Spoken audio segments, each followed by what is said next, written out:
নমস্কার বন্ধুরা, আজ আমি নীলষষ্ঠ ব্রত রেখেছি। এটা সন্তানের জন্য করতে হয়।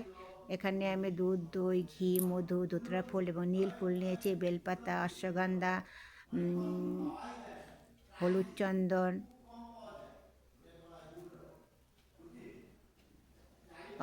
ভস্ম সব নিয়ে যাচ্ছি। সামনে ফল নিয়েছি, যে আমি সব রেডি হয়েছি। এখন আমি যাচ্ছি মন্দিরে গিয়ে পুজো দেব। আপনারা কে কে নীল পুজো করেন অবশ্যই জানাবেন।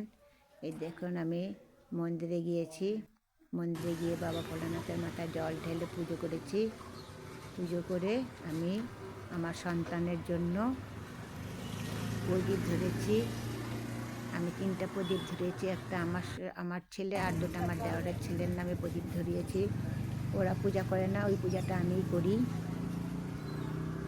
পূজা টুজা করে